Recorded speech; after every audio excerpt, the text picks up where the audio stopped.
Hey everyone, this is Dr. Walker. This is video 511 called Electric Field Due to Continuous Charge Distributions. Up to now, we've been calculating the electric field due to point charges or discrete distributions of charges. But in this video, we're going to see what happens when we have continuous charge distributions. The first thing that we need to do is define charge density. The charge on our object can be distributed over a volume, three-dimensional, a surface, two-dimensional, or a line, which is one-dimensional. So we use rho for volume charge density, defined as charge per volume, sigma for surface charge density, defined as charge per area, and lambda for linear charge density, defined as charge per length. You can see the units as well are charge, which is in coulombs, divided by either meters cubed, meters squared, or meters, depending on volume, area, or length. Now that we have these charge densities defined, what we want to do is consider a very small element on our charge distribution. So on a charge distributed over a volume, we'll call that small element dV, and then dA on the surface, and dL on the length.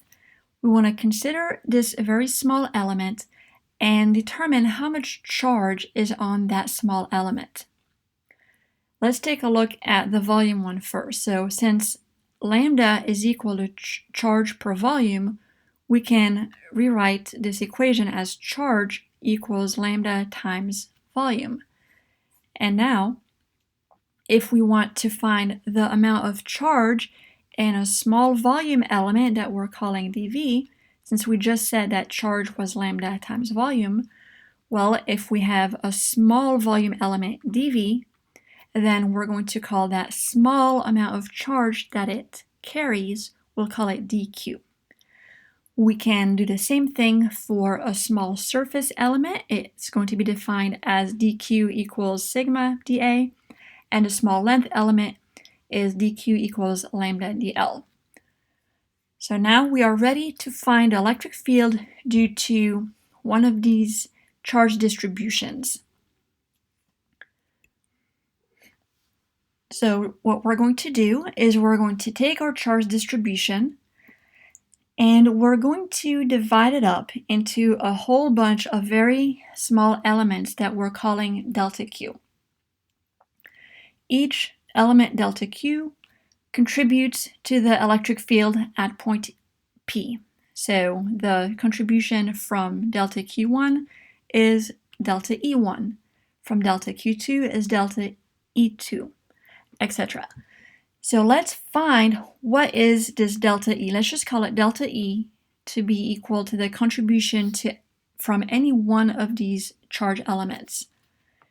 So delta E is going to be equal to Ke delta Q over R squared in the R hat direction. Remember, the R hat vector points away from that charge towards the point where we're trying to solve for the field.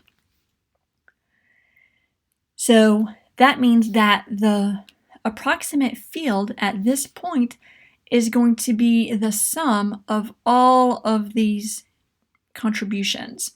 So we can say that delta E is going to be approximately equal to Ke, and then we're going to sum over all of these delta Q's that we have, so we can call them delta Qi, over Ri squared, where Ri is the distance of each Qi from the element to that point P, and is going to be in the Ri hat direction. We're going to sum over all of these charge elements.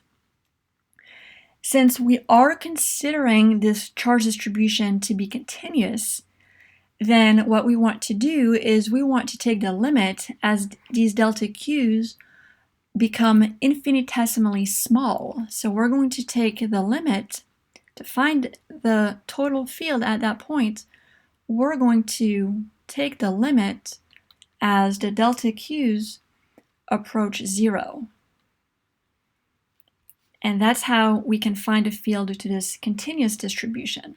So in the limit as the delta Q approaches 0, let's go ahead and write that down. Delta Qi over Ri squared times Ri hat.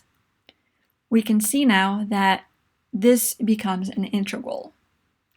So we can rewrite it as Ke times the integral of dq r squared in the r hat direction. So this is a really important result, and it means that to find the electric field due to a continuous charge distribution, we have to integrate over the entire charge distribution. Before we move on to some examples, I just want to show you how we're going to rewrite this equation to make it more useful depending on the type of charge distribution that we have.